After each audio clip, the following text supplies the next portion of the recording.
Welcome to this journey of one of the most disturbing cases in recorded history of Millbrook, Vermont.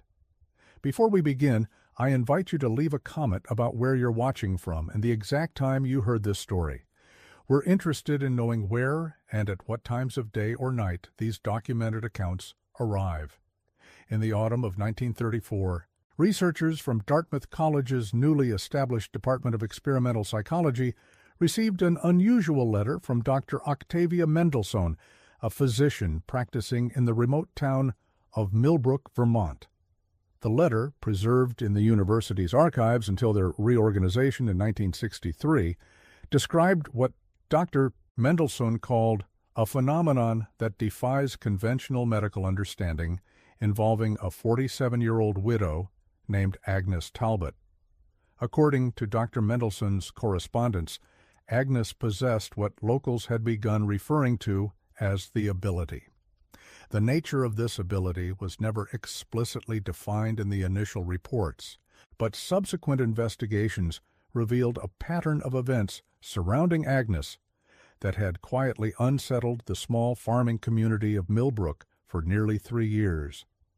Millbrook, situated in the Connecticut River Valley approximately 15 miles south of White River Junction, was a town of fewer than 800 residents in 1934.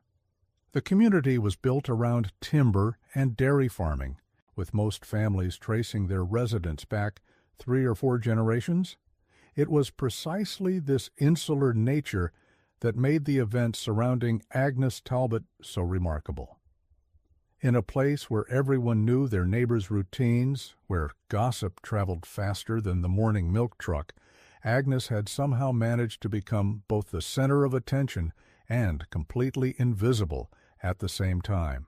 Agnes Whitmore had married Cornelius Talbot in 1908, when she was 21 and he was 34. Cornelius owned a modest farm on the outskirts of town, specializing in dairy cattle and seasonal vegetables. By all accounts, theirs was a quiet, unremarkable marriage. Agnes was described by contemporaries as reserved but pleasant, with dark hair that she kept pinned tightly and a habit of humming while she worked in her garden.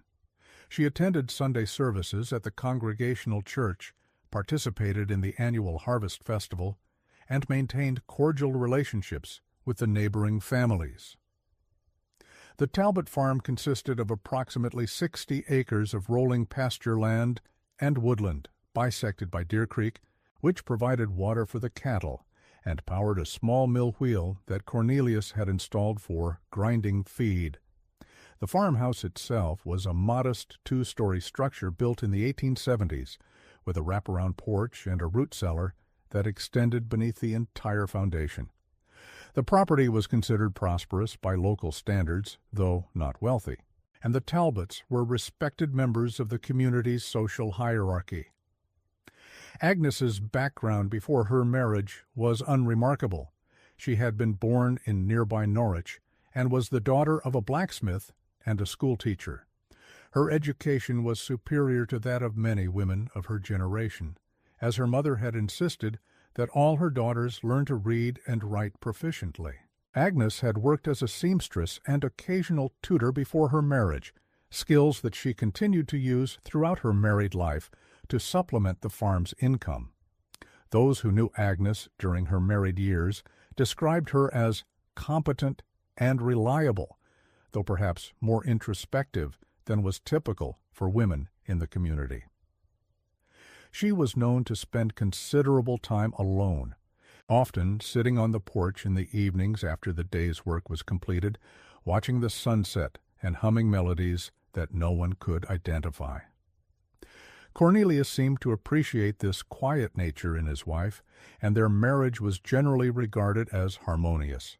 Cornelius died suddenly in March of 1931, apparently from a heart ailment. Dr. Mendelssohn, who had attended to him in his final hours, noted in her medical records that the death was unexpected but not suspicious.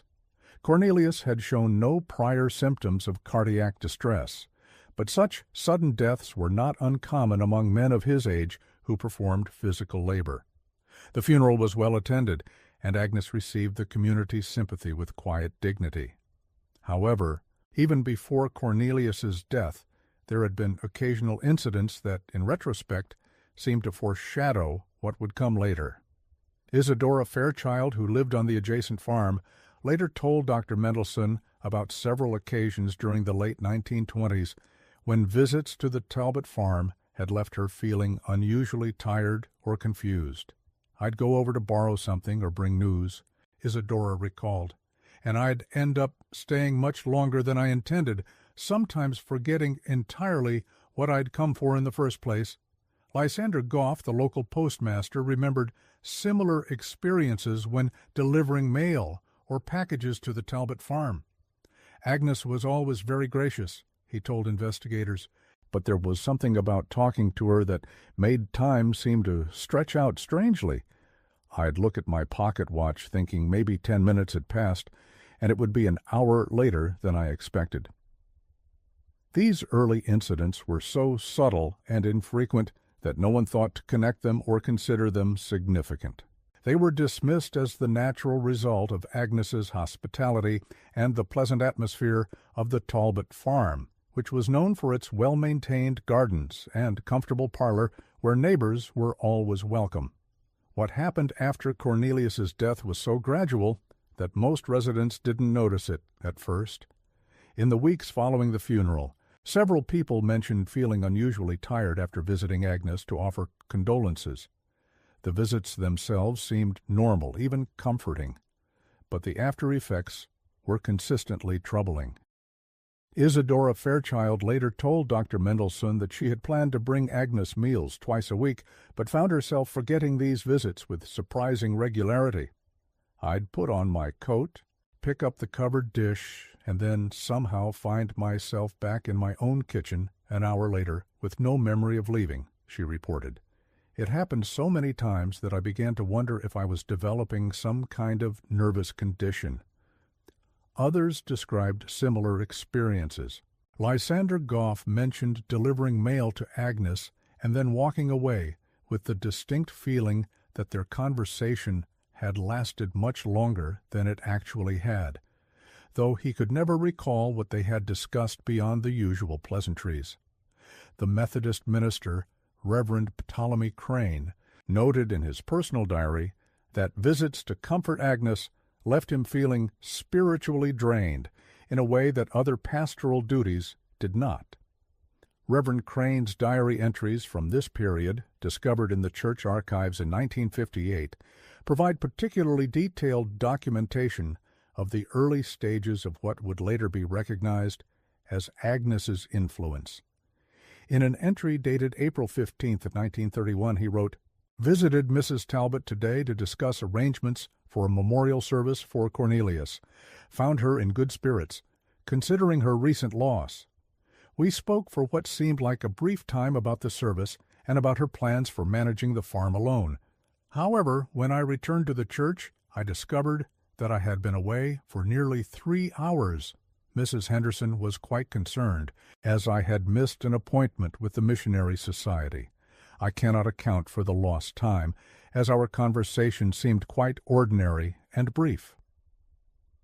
A later entry, dated May 2, 1931, reveals Reverend Crane's growing puzzlement. "Again visited Mrs. Talbot, this time to check on her spiritual well-being as she adjusts to widowhood. Once again, the visit seemed brief, but lasted much longer than expected. More troubling, I find that I cannot clearly recall the details of our conversation, though I remember feeling that it was quite important and meaningful at the time. I left with the intention of visiting again soon, though I cannot remember Mrs. Talbot actually requesting another visit." These early incidents were dismissed as the natural awkwardness that surrounds grief and loss. People told themselves that Agnes's sorrow was simply so profound that it affected those around her. The community response was to give her additional space and time to mourn, which ironically created the perfect conditions for what would happen next. As spring turned to summer in 1931, the incidents began to increase in both frequency and intensity. Agnes, faced with the challenge of managing a farm alone, naturally relied more heavily on the assistance and advice of her neighbors. This increased contact provided more opportunities for the strange lapses in memory and time that people were beginning to associate with visits to her farm. Mendelssohn first became directly involved in November of 1931 when she was called to examine Ezra Whitcomb, a 62-year-old farmer who lived approximately a mile from Agnes. Ezra had apparently lost consciousness while walking past Agnes's property and was discovered several hours later by his son Hiram, who had gone searching when Ezra failed to return home for supper. When Ezra regained consciousness, he claimed to have no memory of the previous 6 hours. He remembered beginning his walk to town to purchase supplies at the general store, and he remembered being about halfway to town when he decided to stop and speak with Agnes about purchasing some of her late husband's farm equipment. His next clear memory was of his son shaking him awake beside the road, well past dark, with no supplies and no clear recollection of what had happened. Medical examination revealed no obvious cause for the episode. Ezra's vital signs were normal, his blood pressure was within expected ranges for his age, and he showed no signs of stroke or other neurological damage. However, Dr. Mendelssohn noted that he seemed unusually lethargic and complained of a persistent sensation that he described as feeling hollowed out, like someone had scooped something important from inside my chest. More troubling was Ezra's account of his emotional state following the incident. "I feel like I've lost something precious," he told Dr. Mendelssohn, "but I can't remember what it was or when I lost it. It's not grief exactly, because I haven't lost anything real that I can identify. It's more like waking up from a beautiful dream and knowing it was important, but not being able to remember what it was about." Dr. Mendelssohn's initial diagnosis was heat exhaustion combined with possible dehydration, despite the fact that November weather in Vermont made such a condition unlikely. She prescribed rest and increased fluid intake, but privately she was puzzled by both the physical symptoms and Ezra's persistent emotional distress. More troubling was the pattern that began to emerge over the following months. Between November 1931 and June 1932, Dr. Mendelssohn treated 7 similar cases, all involving residents who had either visited Agnes or passed near her property. The symptoms were consistent: temporary loss of consciousness or extreme disorientation, followed by profound fatigue that lasted for days or sometimes weeks. None of the affected individuals could clearly recall what had happened during their lost time. The second case involved Cordelia Ashworth, a traveling seamstress who had no prior knowledge of the local situation. In July of 1932, Cordelia arrived in Millbrook to take orders for winter clothing. She rented a room from the widow Henderson and spent 3 days visiting farms throughout the area to measure customers and display her fabrics. According to Cordelia's statement to Dr. Mendelssohn, her visit to Agnes's farm was unlike any other professional call she had made during her career. "I knocked on the door around 2 in the afternoon," she later wrote. "Mrs. Talbot invited me in and offered me tea, which I accepted gratefully as the weather was quite warm. We sat in her parlor while I showed her fabric samples and took measurements for a winter dress she wished to commission." Cordelia's account continued. "Everything seemed normal at first. Mrs. Talbot was a pleasant customer, showing genuine interest in the fabrics and asking thoughtful questions about construction and care. But gradually I began to feel very strange. It was as if the room was becoming larger and I was becoming smaller. Mrs. Talbot kept talking, but I couldn't understand her words anymore. They seemed to be coming from very far away, even though she was sitting right across from me." The seamstress described an increasingly surreal experience. "I remember looking at her hands while she spoke. They were perfectly ordinary hands, but watching them move became fascinating in a way I can't explain. I felt like I could watch them forever and never be bored. The sound of her voice became like music, and I found myself agreeing with everything she said, even though I couldn't understand the words anymore."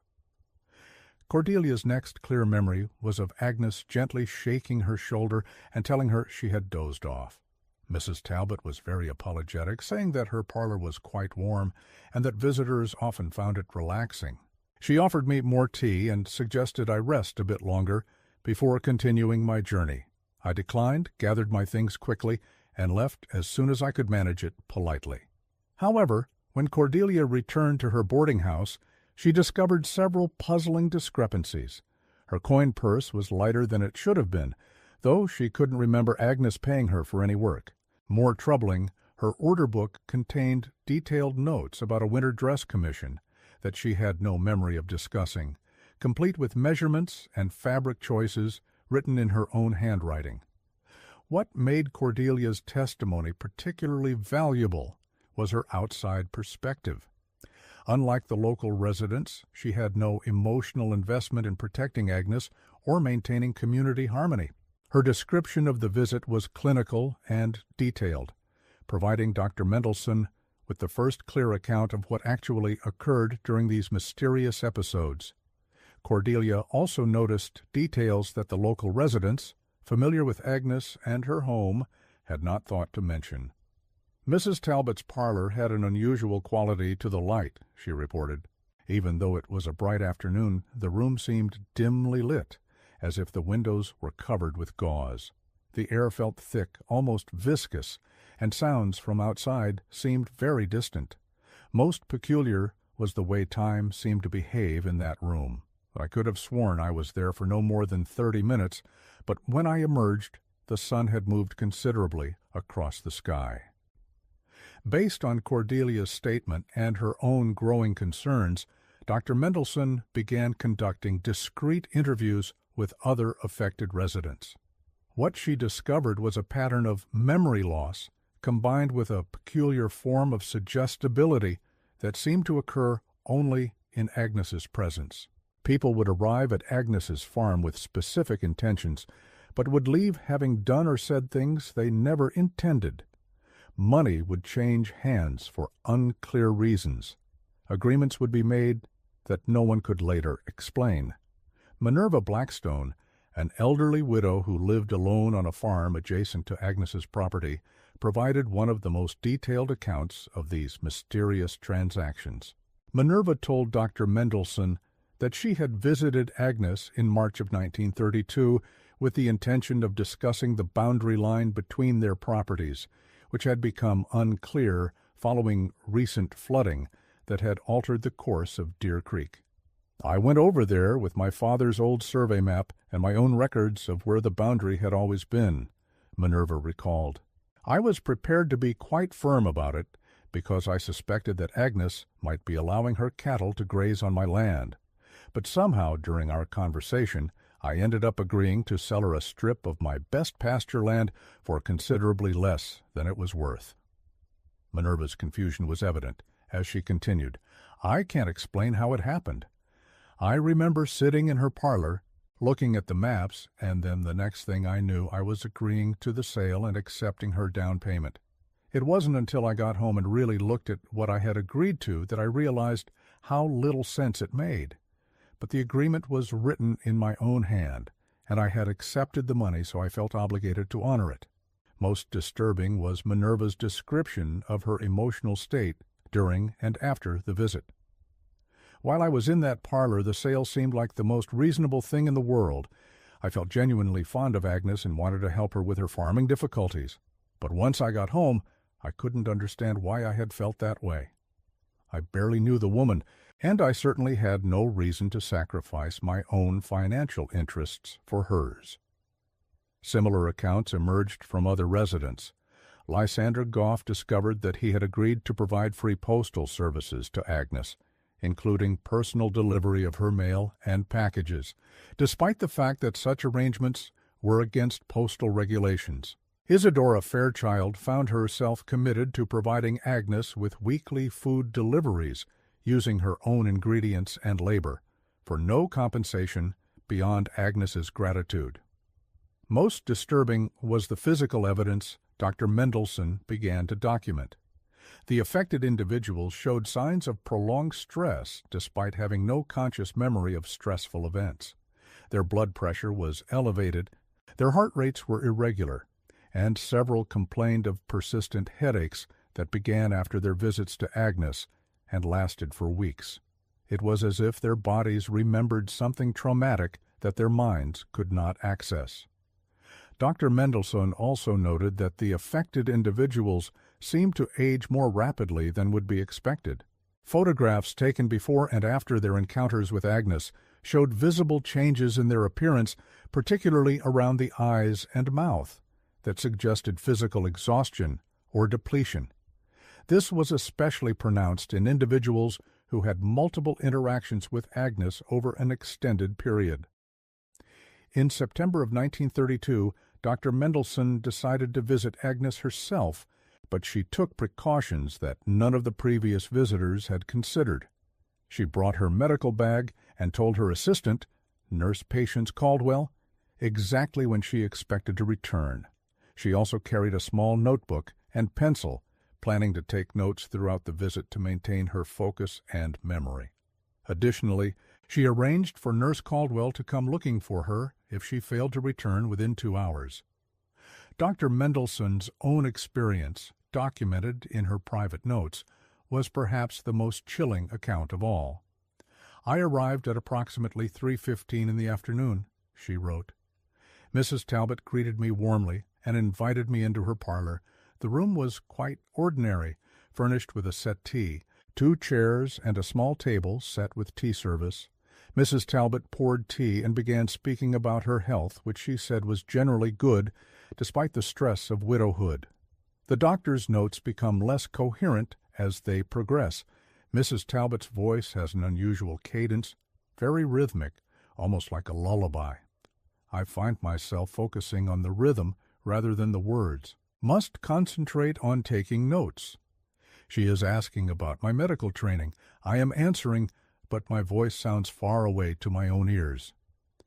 The deterioration in Dr. Mendelsohn's handwriting became visible as the notes continued. "Something wrong with the light in this room. Seems to be dimming, even though sun's still shining outside." Mrs. Talbot's face keeps shifting in and out of focus. Hands feel heavy, difficult to hold pencil, very tired suddenly. Mrs. Talbot suggesting I rest seems reasonable, just close eyes for a moment. The final legible entry reads, "Can't remember what we were discussing. Mrs. Talbot very kind. Feel very relaxed. Everything seems far away. Should leave soon, but don't want to. Very comfortable here." Dr. Mendelsohn returned to her office at 7:30 of that evening, more than 4 hours after her planned return time. Nurse Caldwell found her sitting in her office chair, staring at the wall with her medical bag still in her lap. When asked about her visit to Agnes, Dr. Mendelsohn initially claimed it had gone well and that Agnes was in good health. It wasn't until the following morning that she discovered her notebook and realized something unusual had occurred. More concerning was Dr. Mendelsohn's discovery that she had apparently written a prescription during her visit to Agnes, though she had no memory of doing so. The prescription, found in her prescription pad, was made out to Agnes Talbot for a large quantity of laudanum, far more than any legitimate medical condition would require. Dr. Mendelsohn had signed the prescription in her own handwriting, but she had absolutely no recollection of writing it. Even more troubling was the discovery that Dr. Mendelsohn had apparently agreed to provide Agnes with regular medical consultations at no charge, despite the fact that Agnes showed no signs of illness requiring ongoing care. The agreement was documented in Dr. Mendelsohn's own appointment book, written in her handwriting, and scheduled for weekly visits extending 6 months into the future. This discovery prompted Dr. Mendelsohn to contact her colleagues at Dartmouth College. The case seemed to require investigation beyond what a small-town physician could provide. In October of 1932, a research team led by Dr. Thaddeus Grimshaw arrived in Millbrook to conduct what they termed a preliminary study of unusual psychological phenomena. Dr. Grimshaw was a respected professor of experimental psychology who had studied under some of the pioneering researchers in the field of hypnosis and suggestion. His team included Dr. Cornelius Blackwood, a specialist in abnormal psychology, and Dr. Peregrine Whitfield, whose expertise was in what was then called psychical research, the scientific investigation of phenomena that seemed to operate outside conventional psychological understanding. The research team spent 6 weeks in Millbrook, interviewing residents and attempting to observe Agnes directly. Their methods were necessarily limited by the technology and understanding of the era, but their report, filed in December of 1932, documented several remarkable findings that challenged conventional psychological theory. First, the team confirmed that the memory loss experienced by Agnes's visitors was genuine and not simply the result of suggestion or social pressure. Using rudimentary psychological tests available at the time, they established that affected individuals showed signs of what would now be recognized as dissociative episodes. The memory gaps were specific and consistent, always involving the period of direct interaction with Agnes. Second, they documented that these episodes occurred only in Agnes's presence and only in her home. Encounters with Agnes in public spaces, such as the church or the general store, produced no unusual effects. The researchers hypothesized that something about Agnes's home environment might be contributing to the phenomenon, though they were unable to identify any specific environmental factors that could account for the observed effects. Third, and most significantly, the team discovered that Agnes herself seemed to have no conscious awareness of her effect on others.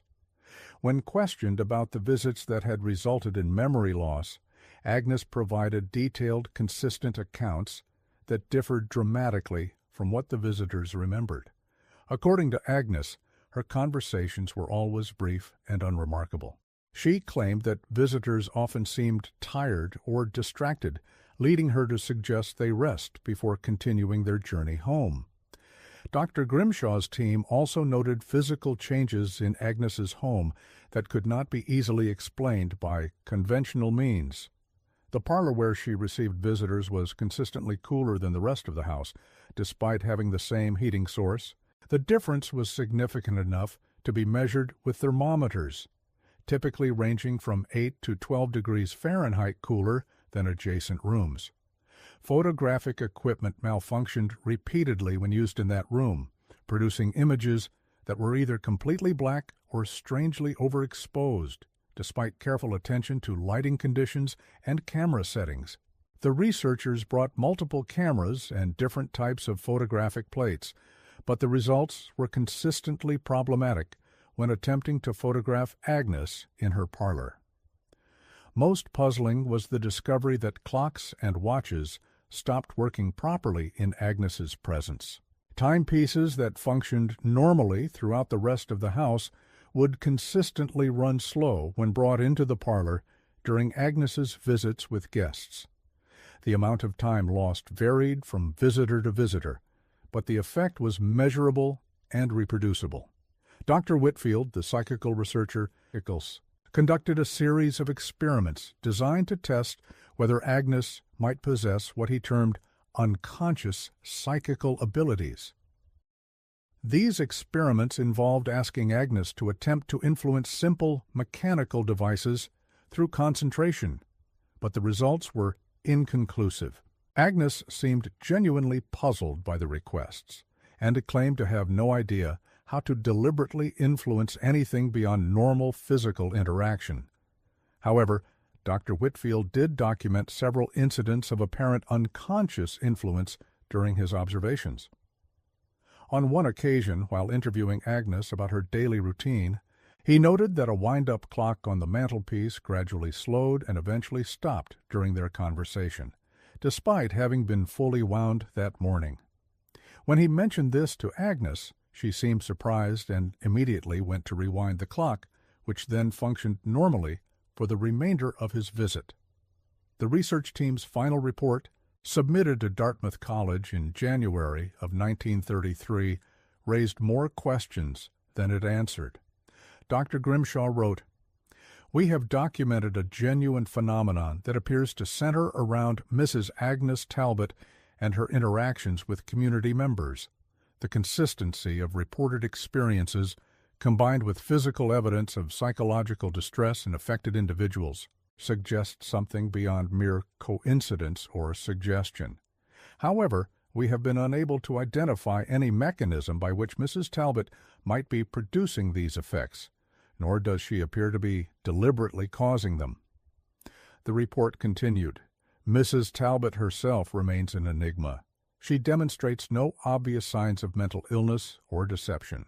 Her responses to questioning are consistent and apparently truthful. She expresses genuine concern for the well-being of her visitors and seems distressed when informed that they have experienced difficulties after leaving her home. If she is somehow responsible for these incidents, she appears to be as much a victim of her condition as those who visit her." Dr. Grimshaw's team recommended further study, but they also noted the ethical complications involved in continuing research that might expose additional individuals to potential harm. They suggested that any future investigations should focus on understanding Agnes's condition rather than on documenting its effects on others. Following the publication of Dr. Grimshaw's preliminary report, Agnes's situation in Millbrook became increasingly precarious. Word of the investigation had spread throughout the community, and many residents who had previously attributed their strange experiences to natural causes began to view Agnes with suspicion and fear. The social isolation that had developed naturally after her husband's death now became deliberately enforced by her neighbors. The change in community attitude was gradual but unmistakable. Merchants began refusing to serve Agnes, claiming that her presence disrupted their other customers.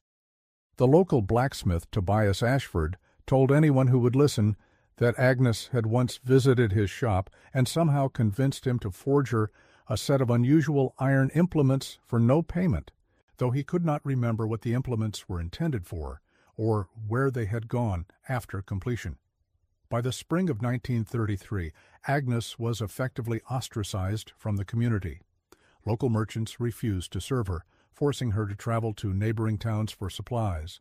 The church congregation, while not formally barring her attendance, made their discomfort clear through cold silences and turned backs.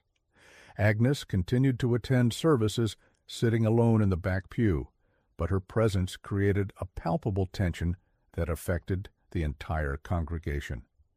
Reverend Crane's diary entries from this period reveal the difficulty of the situation from a pastoral perspective. In an entry dated April 10, 1933, he wrote, "The congregation's treatment of Mrs. Talbot troubles my conscience, yet I cannot deny that her presence creates unease that disrupts our worship.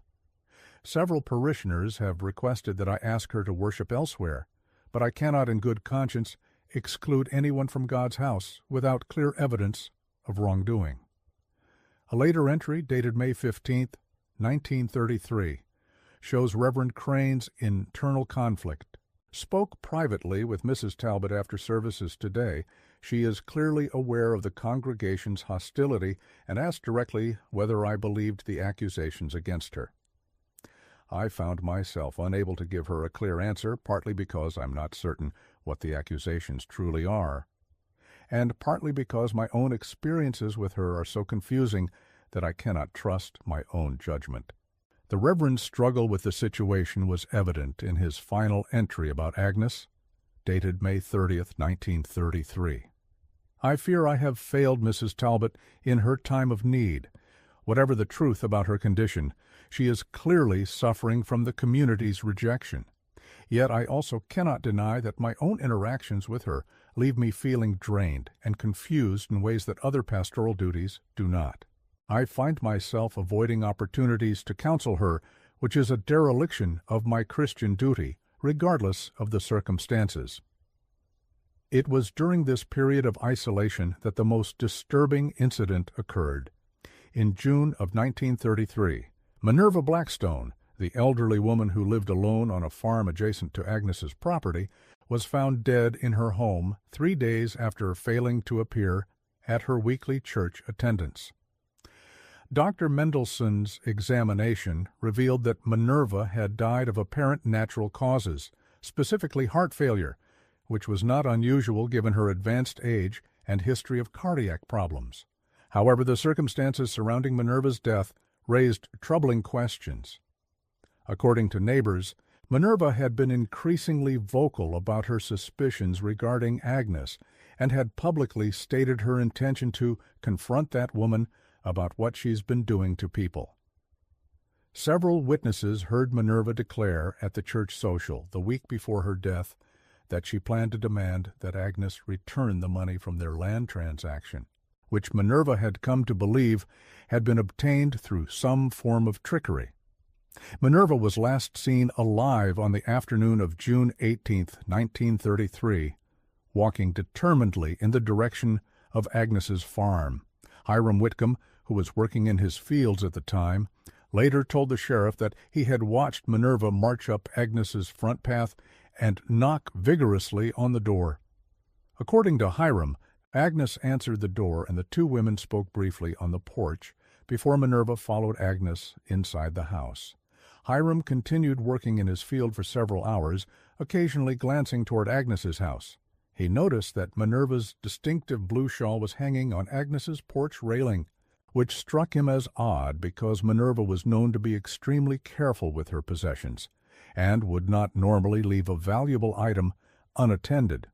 However, he assumed that the women were having a lengthy conversation and thought nothing more of it until Minerva failed to appear at church that Sunday. When questioned by the county sheriff, Agnes claimed that Minerva had never visited her that day. She provided a detailed account of her activities that afternoon, which included working in her garden and preparing preserves in her kitchen. Agnes's story was consistent and delivered without apparent deception, but several neighbors reported seeing Minerva walking toward Agnes's property, and none remembered seeing her return.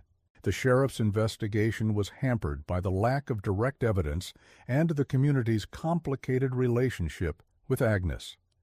Most residents were reluctant to speak openly about their experiences, partly from fear and partly from embarrassment at their own memory lapses. The official conclusion was that Minerva had died of natural causes, possibly while walking home from an intended visit to Agnes that may not have actually occurred. However, Dr. Mendelssohn's examination of Minerva's body revealed several puzzling details that were not included in the official report. Minerva's hands showed signs of recent soil contact, despite the fact that she had not been known to do gardening work in the weeks before her death due to arthritis in her joints. More puzzling were traces of an unusual soil composition under her fingernails that did not match the earth around her own property. Additionally, Minerva's body showed signs of extreme dehydration, which was inconsistent with the timeline of her death and the weather conditions during the period when she was last seen alive. Dr. Mendelssohn noted that the dehydration appeared to be chronic rather than acute, as if Minerva had been gradually losing bodily fluids over an extended period rather than experiencing a sudden medical crisis. Most disturbing was the expression on Minerva's face when her body was discovered. Unlike most individuals who die of heart failure, Minerva's facial features were not relaxed, but appeared to be frozen in an expression of confusion and distress. Her eyes were wide open, and her mouth was slightly agape, as if she had died while trying to speak or call for help. The incident marked a turning point in the community's tolerance of Agnes's presence. A delegation of town leaders, including Mayor Jedediah Thornfield and Reverend Crane, visited Agnes in July of 1933 to suggest that she might be happier living elsewhere. The conversation was described as polite but firm, with the clear implication that her continued residence in Millbrook was unwelcome. Agnes's response, as recorded in a letter she sent to Dr. Mendelssohn shortly afterward, revealed the depth of her confusion and distress. I do not understand what I have done to earn such treatment. I have always tried to be a good neighbor and a faithful member of this community. If my presence causes distress, I am willing to leave, but I wish someone could explain to me what I have done wrong." The letter continued, "Dr. Mendelsohn, you have been kind to me during this difficult time, and I hope you will believe me when I say that I am as puzzled by these accusations as anyone. I remember every conversation, every visit, every interaction I have had since Cornelius died, and I cannot identify a single instance where I deliberately caused harm to anyone." Agnes's bewilderment was evident throughout the letter. "If I possess some ability or condition that affects others, it is unknown to me. I wake each morning feeling perfectly ordinary. I go about my daily tasks as I always have. I speak to visitors as I would speak to anyone. If something strange happens during these interactions, I am not aware of it." Agnes concluded her letter with a request that would prove significant to later investigations. "I have decided to keep a detailed diary of my daily activities, including all interactions with others. Perhaps if I record everything as it happens, some pattern will emerge that I have been unable to see. I am also planning to leave Millbrook before the end of summer, but I hope that my departure will not end the search for understanding of what has happened here." Agnes left Millbrook in late August of 1933, selling her farm to a consortium of local farmers for significantly less than its assessed value. Her destination was unknown to the community, and most residents were content to let her disappear without further investigation. However, Dr. Mendelsohn maintained correspondence with Agnes for several months after her departure, and these letters provide insight into what happened next. According to her correspondence, Agnes initially settled in a boarding house in Brattleboro, Vermont, approximately 30 miles southeast of Millbrook. She had hoped that a change of location would allow her to start fresh and perhaps determine whether her problems were specific to her interactions with Millbrook residents or represented a more general condition. However, within 6 weeks of her arrival in Brattleboro, Agnes was writing to Dr. Mendelsohn about familiar symptoms affecting new acquaintances. "The woman who runs the boarding house, Mrs. Carmichael, has begun acting strangely around me," Agnes wrote in October of 1933. "She was initially quite welcoming, but now she seems confused whenever we speak. Yesterday she asked me the same question 3 times in the span of 5 minutes, and each time she seemed surprised by my answer, as if hearing it for the first time." Agnes's diary from this period, which was eventually recovered and studied, reveals a woman struggling to understand her own condition while watching it destroy her attempts to build a normal life. Her entries are meticulous, recording every conversation and interaction with almost scientific precision. However, the diary also reveals a gradual deterioration in Agnes's mental state as she became increasingly convinced that she was somehow responsible for the suffering of others without being able to control or understand her influence. A particularly troubling entry from November 1933 reads, "Spoke with Mrs. Carmichael about the rent payment this morning. She agreed that I could pay on the 15th instead of the 1st due to my delayed banking arrangements. However, when I attempted to pay on the 15th, she insisted that I had never spoken to her about this and demanded the standard late fee. When I reminded her of our conversation, she became quite agitated and claimed no memory of it." The entry continued, "I paid the fee without argument, as I have learned that pursuing such discussions only causes more distress for everyone involved. But I am becoming convinced that there is something fundamentally wrong with the way I interact with other people. Every conversation seems to leave the other person confused or upset in ways they cannot explain." Agnes's growing isolation was evident in subsequent diary entries. "I have begun to avoid unnecessary conversations with other residents of the boarding house. When I must speak with Mrs. Carmichael or the other boarders, I try to keep the interactions as brief as possible. This seems to reduce the confusion and distress that others experience, but it also means that I am becoming increasingly solitary. Or the diary entries become increasingly erratic as winter approached. Agnes began to notice that she was having difficulty maintaining consistent relationships with anyone. Shopkeepers who were initially friendly became wary after a few interactions. Fellow boarders started avoiding her in the common areas. Even chance encounters on the street seemed to leave people confused and uncomfortable. By December 1933, Agnes's diary reveals that she was experiencing what could only be described as a complete breakdown of her ability to function in normal society. I have concluded that there is something fundamentally wrong with me that makes normal human interaction impossible, she wrote. I cannot identify what it is or how it works, but the evidence is overwhelming that my presence has a disturbing effect on others. In December of 1933, Agnes made a decision that would prove fateful. Unable to understand or control her condition, she decided to seek help from Dr. Nathaniel Morse, a physician in Brattleboro who had a reputation for treating unusual nervous disorders. Dr.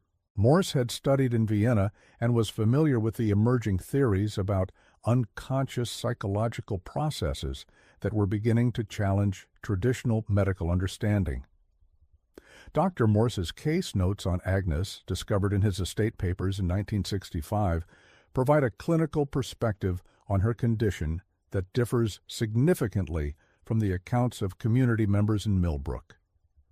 According to Dr. Morse, Agnes presented as an intelligent, articulate woman who was clearly distressed by her circumstances, but showed no obvious signs of mental illness or deception. Mrs. Talbot describes her condition with remarkable clarity and objectivity, Dr. Morse wrote in his initial assessment. She is not delusional about the effects she has on others, nor does she seem to derive any satisfaction from the distress she apparently causes.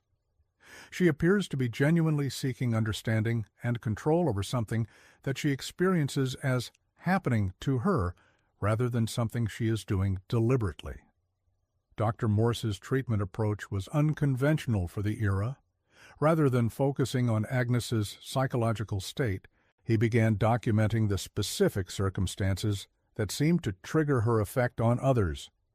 Through careful observation and experimentation, he identified several consistent patterns that had not been noted in previous investigations. First, Dr. Morse discovered that Agnes's influence was strongest when she was in physical distress or emotional turmoil, though this distress was often so subtle that Agnes herself was not consciously aware of it. Second, the effect seemed to require direct eye contact combined with sustained conversation. Brief, casual interactions produced little or no impact on others. Third, and most significantly, Dr. Morse found that Agnes's influence could be deliberately controlled, but only if she was made consciously aware of what was happening. This discovery came during a session in February of 1934, when Dr. Morse asked Agnes to deliberately try to influence his mental state while he observed and recorded his own responses. According to his notes, Agnes initially claimed that she had no idea how to do such a thing. However, when Dr. Morse suggested that she simply speak to him as she would normally speak to any visitor, the effects began almost immediately. Mrs. Talbot began describing her daily routine, Dr. Morse wrote. Her voice took on the rhythmic quality that others have described, though she seems unaware of this change. I found my attention focusing intensely on her words, not for their content, but for their cadence. Within minutes, I was experiencing a profound sense of relaxation, combined with an unusual willingness to agree with whatever she suggested. The session continued. Most remarkably, Mrs. Talbot was able to guide my actions and responses through subtle verbal cues, even though she appeared to have no conscious awareness of what she was doing. When she mentioned that the room seemed quite warm, I immediately moved to open a window, even though I had not previously noticed any discomfort. When she suggested that I looked tired, I found myself agreeing and settling more deeply into my chair. Dr. Morse's experiments revealed that Agnes possessed what he termed an unconscious facility for psychological influence that operated below the threshold of her conscious awareness. In his theoretical framework, Agnes had somehow developed an ability to induce a hypnotic-like state in others through her speech patterns and mannerisms, but she had no conscious control over this ability and no awareness of when it was occurring. More concerning was Dr. Morse's discovery that Agnes's unconscious influence was not random or benign. Through careful analysis of multiple sessions, he determined that her psychological pressure on others served specific unconscious purposes related to her own emotional needs. When Agnes was feeling isolated, her influence seemed designed to create artificial intimacy and compliance. When she was anxious about financial matters, her sessions often resulted in others offering money or gifts. Most disturbing was Dr. Morse's observation that Agnes's condition was progressive. The longer she remained in a situation where she unconsciously fed off the psychological energy of others, the stronger her influence became, and the more dependent she became on that external energy source. Dr. Morse theorized that Agnes's condition might have begun as a natural psychological defense mechanism following her husband's death, but had evolved into something that could no longer be classified as purely psychological. Dr. Morse's treatment notes from the spring of 1934 document a complex process of helping Agnes develop conscious awareness of her ability. This involved teaching her to recognize the physical and emotional triggers that activated her influence, as well as the subtle changes in her voice and manner that accompanied the effect. Mrs. Talbot is making remarkable progress in developing conscious control over her ability. Dr. Morse wrote in April of 1934, she can now recognize when the influence is beginning to manifest and can choose whether to continue or suppress it. However, this consciousness comes with a heavy psychological price. The psychological cost Dr. Morse referred to was Agnes's growing awareness of the extent to which she had unconsciously manipulated others throughout her adult life. As she learned to recognize her own patterns of influence, she began to question every relationship she had ever had, including her marriage to Cornelius. Mrs. Talbot has begun to wonder whether her husband truly loved her or was simply under her unconscious influence for the 23 years of their marriage, Dr. Morse noted. She questions whether any kindness she has ever received was genuine or artificially induced. The possibility that she has lived her entire adult life without ever experiencing authentic human connection is devastating to her sense of identity and worth. As Agnes's conscious awareness of her ability increased, so did her conscious guilt about its effects on others. Dr. Morse noted that she became increasingly reluctant to practice the control techniques he was teaching her, because doing so required her to deliberately use the very ability that had caused so much harm. Agnes also began to express the belief that the only ethical choice available to her was complete isolation from human contact. "Even if I can control this ability," she told Dr. Morse during a session in July of 1934, "I can never eliminate the risk that a moment of weakness or inattention will cause harm to innocent people. How can I live among others knowing what I am capable of doing to them?" Dr. Morse's final notes on Agnes's treatment, dated August of 1934, reveal that the therapy had achieved its technical goal of giving Agnes conscious control over her psychological influence, but had failed to provide her with a viable path forward. Agnes could now recognize when she was affecting others and could consciously choose whether to continue or stop the influence. However, the knowledge of what she was capable of doing, combined with her awareness of the harm she had already caused, had left her psychologically shattered.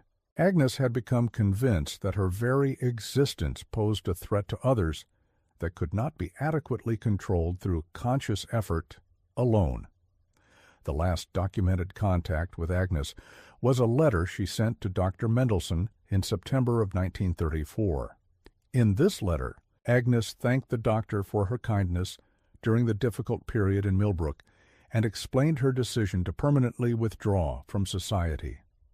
"I have learned to control the ability that has caused so much suffering," Agnes wrote.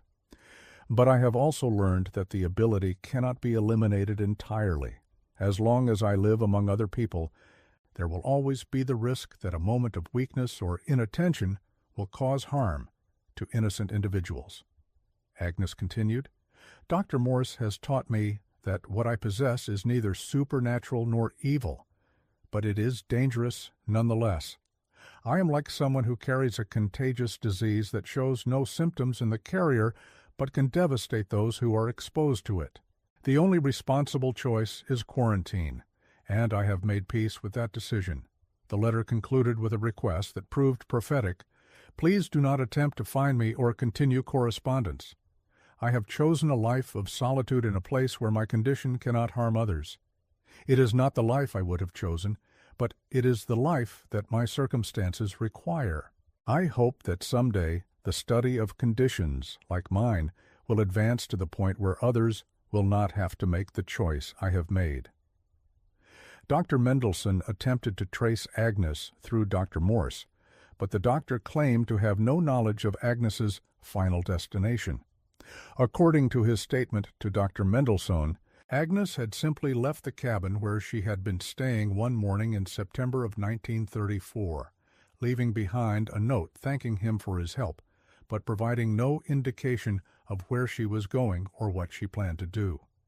The investigation into Agnes's disappearance was minimal, as there was no evidence of foul play and no family members to advocate for a more thorough search. Agnes had essentially chosen to vanish, and the authorities saw no reason to expend resources tracking down someone who clearly wished to remain hidden. However, over the following decades, there were occasional reports from remote areas of New England that suggested Agnes might not have completely disappeared. These reports followed a consistent pattern: sightings of a solitary woman living in extreme isolation, always polite but refusing to provide personal information, always careful to limit her contact with others. In 1936, a fire tower operator in northern New Hampshire reported regular contact with a woman who matched Agnes's description, living alone in a cabin deep in the White Mountain National Forest. The operator, whose job required him to maintain radio contact with various remote locations, described the woman as intelligent and well-spoken, but noted that their conversations were always brief and formal. She would come by the tower every few weeks to trade for supplies, the operator later told investigators. She always had something to offer in trade, usually preserves or knitted goods that were of exceptional quality, but she never stayed long, and she seemed very careful about how much she said or how long she looked directly at you. The operator also noted that the woman had an unusual effect on the wildlife around the tower. Birds would go silent when she approached, and dogs would become very calm and docile in her presence. It wasn't that they were afraid of her exactly, but they acted differently than they did around other people. Similar reports surfaced sporadically throughout the 1940s and 1950s, always from isolated areas where a solitary woman had been seen living alone, trading occasionally for supplies, but avoiding sustained contact with others.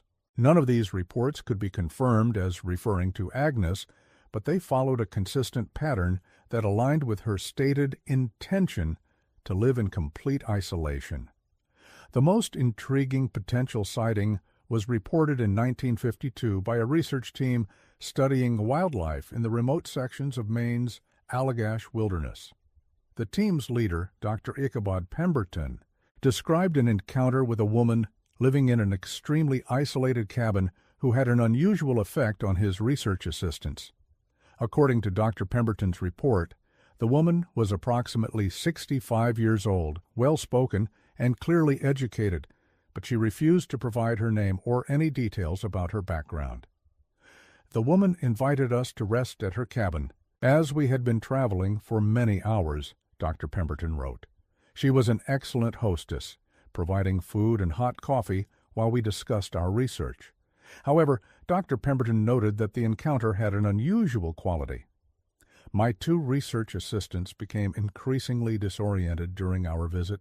They seemed to lose track of time and became unusually agreeable to suggestions the woman made about their rest schedule and travel plans. When we finally left her cabin, both assistants were confused about how long we had stayed and what we had discussed. Dr. Pemberton's account continued. Most peculiar was my own reaction to the woman. Despite her hospitality, I felt an overwhelming urge to leave her presence as quickly as possible. It was not fear exactly, but rather an instinctive recognition that prolonged contact with her would not be advisable. I have worked with isolated individuals throughout my career, and I have never experienced such a strong intuitive warning about someone who appeared completely harmless. When Dr. Pemberton attempted to return to the same location the following year, he found the cabin abandoned and partially dismantled, as if its occupant had deliberately removed any trace of her presence. Local logging crews reported no knowledge of anyone living in that area, and subsequent searches found no evidence that the cabin had ever existed. The final documented reference to Agnes appears in the personal correspondence of Dr. Morse, who died suddenly of a heart attack in 1958 while working in his office. Among his papers, investigators found an unsent letter dated just 3 days before his death, addressed simply to Agnes, wherever you are. Bacho.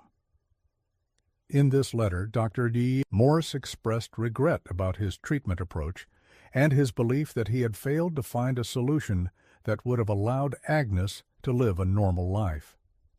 I have spent 24 years thinking about our work together, he wrote, and I have come to believe that I approached your condition with the wrong assumptions. I treated your ability as a problem to be controlled rather than as a fundamental aspect of who you are. Dr. Morse continued, perhaps if I had focused on helping you find ethical ways to use your gift rather than suppressing it, you might have found a place in the world rather than feeling forced to leave it. Recent advances in psychology suggest that abilities like yours may be more common than we once believed, and that the key to managing them lies not in isolation, but in understanding and integration. The letter concluded, if you ever receive this letter, please know that I believe you made a noble choice based on the knowledge we had at the time. But I also hope you know that choosing isolation was not the only option available to you, and that it may not need to be a permanent choice. The world has changed since 1934, and our understanding of the human mind continues to evolve. The letter was never sent, and there is no evidence that Agnes ever learned of Dr. Morse's changed perspective on her condition. However, the letter raises questions about whether Agnes's choice of permanent isolation was truly necessary, or whether it represented a tragic overreaction to a condition that might have been managed differently. In 1963, the files related to Agnes's case were transferred to the archives of Dartmouth College as part of a broader reorganization of historical documents. The transfer occurred during a period of administrative transition, and somehow the Agnes Talbot files were misfiled and subsequently lost during a renovation project in 1967. For nearly 2 decades, the documentation of Agnes's case was thought to be permanently lost, existing only in scattered references in other documents and in the memories of researchers who had studied the case. The loss was particularly unfortunate because Agnes's case represented one of the most thoroughly documented instances of what researchers were beginning to recognize as a distinct category of psychological phenomena. The files were rediscovered in 1985 in a box of documents that had been stored incorrectly during the 1967 renovation. By that time, all the principal investigators had died, and most of the Millbrook residents who had known Agnes were also deceased. The case had become a historical curiosity rather than an active area of research. Dr. Miranda Thornfield, a psychologist at Dartmouth who studied the recovered files in 1985, noted that Agnes's condition closely resembled what modern psychology would classify as a form of unconscious hypnotic influence combined with what might now be understood as a psychological dependency disorder. Dr. Thornfield theorized that Agnes had developed an extreme form of emotional dependency following her husband's death, and that her psychological need for connection had manifested as an unconscious ability to influence others in ways that served her emotional requirements. However, Dr. Thornfield also noted that Agnes's case possessed elements that did not fit neatly into any recognized psychological framework. Mrs. Talbot's case raises questions about the boundaries between psychological and physiological phenomena, Dr. Thornfield wrote in her analysis. While her condition appears to have had psychological origins and mechanisms, its effects on others were too consistent and measurable to be dismissed as purely suggestive or psychosomatic.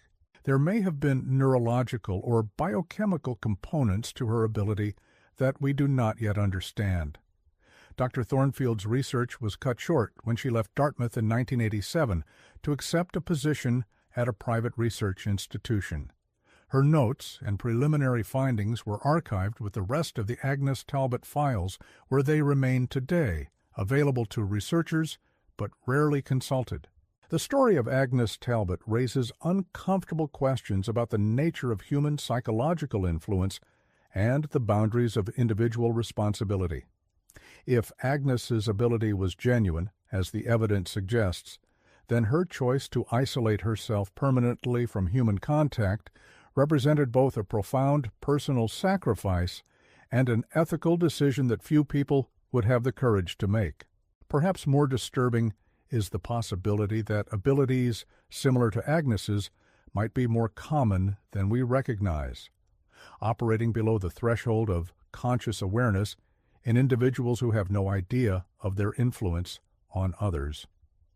How many unexplained incidents of confusion, memory loss, or uncharacteristic behavior might be attributed to unconscious psychological influence rather than to more conventional causes? The town of Millbrook still exists, though it is now much smaller than it was in Agnes's time. The farm where she lived with her husband was eventually subdivided and developed, but the original farmhouse remained standing until 1967, when it was destroyed in a fire that local investigators never adequately explained. According to the fire department report, the blaze began simultaneously in multiple rooms throughout the house, despite the absence of any obvious ignition source. The fire burned with unusual intensity, completely consuming the structure and everything in it within a matter of hours. Most puzzling was the fact that the fire did not spread to any of the surrounding vegetation or structures, despite dry conditions and strong winds that should have carried the flames. Local residents occasionally mentioned strange experiences in the area where Agnes's house once stood. These reports typically involve feelings of disorientation or confusion that seem to occur without any obvious cause. Visitors to the area sometimes report losing track of time or finding themselves in a different location than they intended to visit. These incidents are generally dismissed as coincidence or imagination, but they persist with enough consistency to suggest that some traces of the past might linger in that place.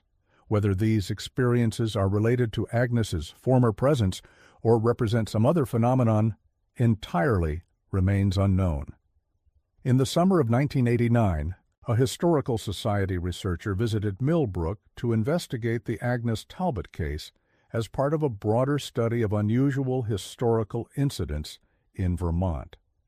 The researcher, identified in documents only as J. Blackwood, reported experiencing several episodes of memory loss and disorientation during a 3-day stay in the town. According to J. Blackwood's report, filed with the Vermont Historical Society, the episodes began on the first day of the visit while interviewing elderly residents about their memories of Agnes.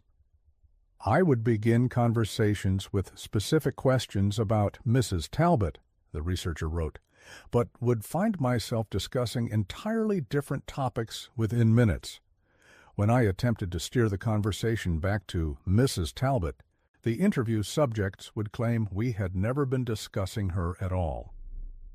J. Blackwood's most disturbing experience occurred on the final day of the visit, while examining the site where Agnes's farmhouse had once stood. I arrived at the location around noon with the intention of taking photographs and measurements, the researcher reported. My next clear memory is of walking back to my car in the early evening with no recollection of the intervening hours. Upon returning home, J. Blackwood discovered that the research notes were incomplete and contained information that could not be verified through other sources. Most puzzling was a photograph found among the researcher's materials, apparently taken inside what appeared to be an old cabin in a forest setting. The photograph showed a table set for tea with 2 cups and a plate of what looked like homemade biscuits. J. Blackwood had no memory of visiting such a location, and subsequent attempts to identify the cabin or find the location where the photograph was taken were unsuccessful. The photograph remains in the files of the Vermont Historical Society, labeled simply Unknown Location, Possible Agnes Talbot Connection. It serves as a reminder that some mysteries resist easy resolution, and that the line between documented history and unexplained phenomena is often thinner than we might prefer to believe. Agnes Talbot's story is ultimately the story of a woman who discovered that she possessed an ability she never asked for, could not fully understand, and felt she could not safely use. Her decision to abandon the possibility of human connection in order to protect others from her influence represents one of the most profound ethical choices in recorded psychological history. Whether Agnes survived her self-imposed exile remains unknown.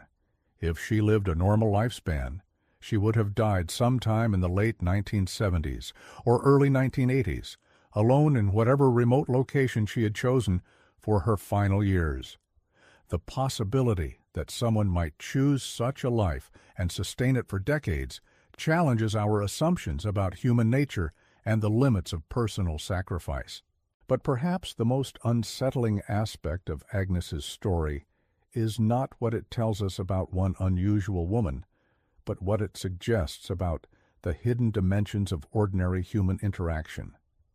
If Agnes's ability was real, and if it operated below the threshold of conscious awareness for most of her life, how many of our own interactions might be influenced by psychological forces we do not recognize or understand?